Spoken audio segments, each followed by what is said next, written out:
Hello friends, welcome to my YouTube channel First Biological. So today we will discuss about the types of immunity, humoral immunity and cellular immunity.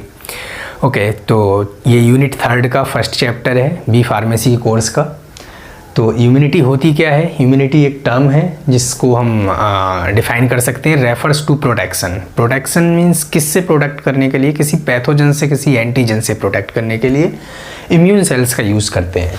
तो resistance of disease, किसी भी disease को resist करने के लिए, किसी antigen को resistance में लाने के लिए, रेजिस्टेंसी में लाने के लिए, उसको रोकने के लिए, किसी हम कह सकते हैं protection from antigen, protection from virus, bacteria, जो भी डिजीज़ कॉज एलिमेंट्स होते हैं उनको प्रोटेक्ट करने के लिए बॉडी एक सेल्फ इम्यून सिस्टम बनाती है, जिसको हम इम्यूनिटी में डिफाइन करते हैं।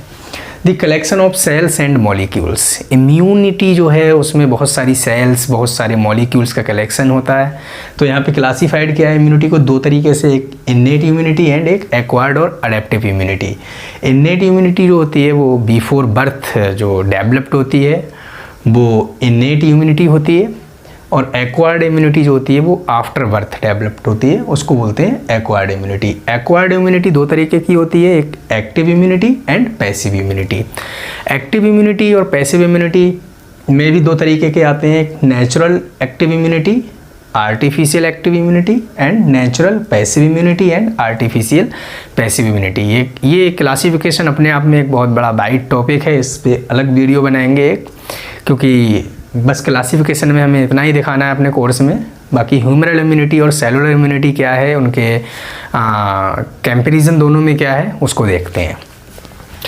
ह्यूमरल इम्यूनिटी होती क्या है बेसिकली? ह्यूमरल इम्यूनिटी यहाँ पे एक वर्ड है ह्यूमरल। ह्यूमरल वर्ड लिया गया है ह्यूमर से। ह्यूमर का मीन्स होता है एक्स्ट्रा सेलुलर मैट्रिक्स, यानी कि बॉडी फ्लड। तो जो इम्यूनिटी बॉडी फ्लड में जनरेट होती है, जिसका डेवलपमेंट बॉडी फ्लड में होता है, उसको हम बोलते हैं ह्यूमरल इम्यूनिटी। और जो इम्यूनिटी सेल्स में डेवलप होती है उसको बोलते हैं, यानी कि इंटरसेलुलर इम्यूनिटी भी बोलते हैं या सेल मीडिएटेड इम्यूनिटी भी बोलते हैं। एक्स्ट्रा सेलुलर एंटीजन्स, सेल के बाहर कोई एंटीजन अगर अटैक कर रहा है किसी भी ऑर्गेनिज्म के अंदर या किसी भी ऑर्गेनिज्म को, तो एक इम्यूनिटी डेवलप्ड होती है humoral immunity. Antibody mediated immunity, humoral immunity is known as the antibody mediated immunity. Always remember antibody mediated immunity, because of antibody का जो प्रोडक्शन होता है वो ह्यूमरल इम्यूनिटी में ही होता है।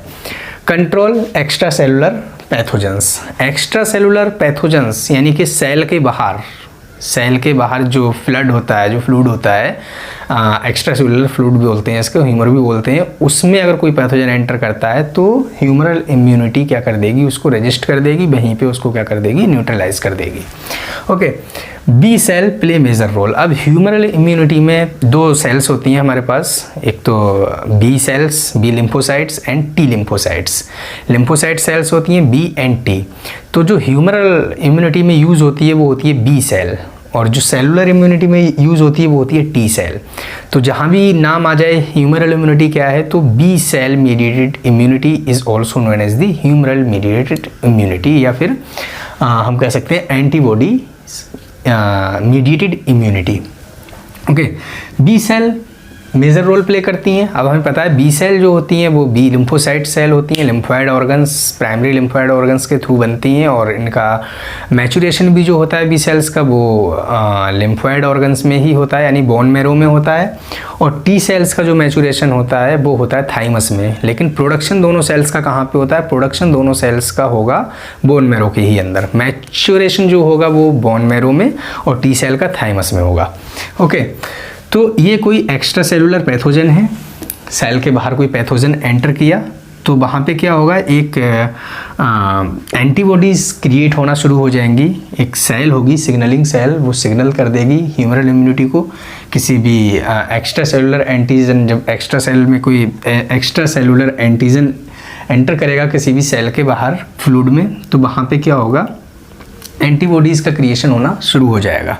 तो एंटीबॉडीज़ मतलब पैथोजेंस को तो सेंस कर लेगा, कोई भी एक्स्ट्रा सेलुलर पैथोजन आएगा तो बी सेल्स उसको क्या कर लेंगी, उसको सेंस कर लेंगी, पता लग जाएगा। लेकिन उसके लिए ज़रूरत होगी एक्टिवेट करने के लिए टी सेल्स की। तो टी सेल्स हम यूज़ कहाँ से होती है, सेलुलर इम्यूनिटी से। तो टी हेल्पर सेल बोलते हैं उनको। T helper cell cytokine release करेगी, और जब साइटोकाइन रिलीज़ हो जाएगा तो जो हमारा इंट्रा सेलुलर जो हमारा एक पर्टिकुलर सेल बनी थी उसने एक फॉर्म कर दिया प्लाज्मा सेल को। जब प्लाज्मा सेल का फॉर्मेशन हो जाएगा तो प्लाज्मा सेल के फॉर्मेशन से बहुत टाइप की एंटीबॉडीज़ का प्रोडक्शन हो जाएगा, और वो एंटीबॉडीज़ क्या कर देंगी, किसी भी पैथोजन को न्यूट्रलाइज कर देंगी। तो बेसिकली क्या होगा, ह्यूमरल इम्यूनिटी में एंटीबॉडीज़ का प्रोडक्शन होगा, और एंटीबॉडीज़ जो बनेंगी IgG, IgA, IgM, IgE और जो भी अलग अलग डिफरेंट तरीके की एंटीबॉडीज़ हैं, जिसको हम इस तरीके से देख सकते हैं गेम्ड।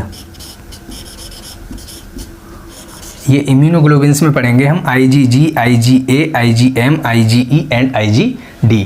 इस तरीके से एंटीबॉडीज़ का प्रोडक्शन हो जाएगा, और पर्टिकुलर एंटीबॉडीज़ रिस्पॉन्सिबल होगी किसी पर्टिकुलर पैथोजेंस को न्यूट्रलाइज करने के लिए। तो वो किस में होता है, ह्यूमरल इम्यूनिटी में। ये बेसिक है एक कि ह्यूमरल इम्यूनिटी एक बहुत मेजर रोल प्ले करती है for the production of antibody to neutralize any kind of pathogen which is present in the extra cellular matrix. Okay, when we discuss about the cellular immunity, तो cellular immunity क्या होती है। Cellular immunity की अगर हम बात करते हैं तो सेलुलर इम्यूनिटी जो होती है इंट्रा सेलुलर एंटीजन, यानी कि एंटीजन प्रेजेंटिंग सेल जो होती है APC को क्या करती है, प्रोड्यूस करती है। इंट्रा सेलुलर है, सेल के अंदर कोई एंटीजन प्रेजेंट कर रहा है तो एक्टिवेट होंगी क्या, सेलुलर इम्यूनिटी की सेल्स।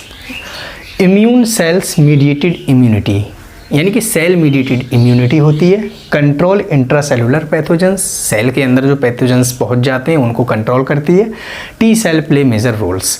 तो बी सेल तो हमारा क्या हो गया था, ह्यूमरल इम्यूनिटी, और अगर सेलुलर इम्यूनिटी की बात करेंगे तो वहाँ पे टी लिम्फोसाइट सेल्स का यूज़ होता है।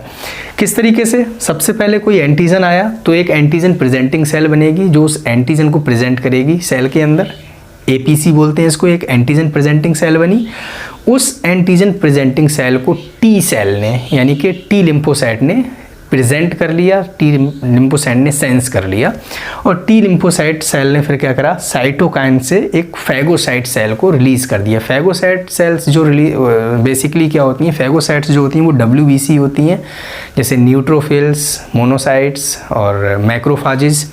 ये सारी सेल्स क्या हो जाएंगी, प्रोड्यूस हो जाएंगी और डायरेक्ट किसी भी पैथोजन को न्यूट्रलाइज कर देंगी। इसके अलावा कुछ तरीके की सेल्स और बनती हैं, जैसे इंड्यूसर टी सेल्स बनेंगी, हेल्पर टी सेल्स बनेंगी, साइटोटॉक्सिक टी सेल्स बनेंगी।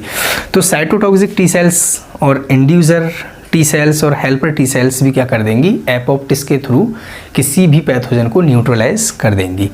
अब टी सेल और बी सेल दोनों सेल्स मिलकर मेमोरी सेल का प्रोडक्शन करती हैं। मेमोरी सेल वो होती हैं जो किसी भी पैथोजन को रिकॉग्नाइज कर देती हैं और उस पैथोजन के अगेंस्ट आने वाले टाइम में रिस्पॉन्सिबल होती हैं किसी भी एंटीबॉडी का या किसी भी साइटोटॉक्सिक सेल का प्रोडक्शन करने के लिए।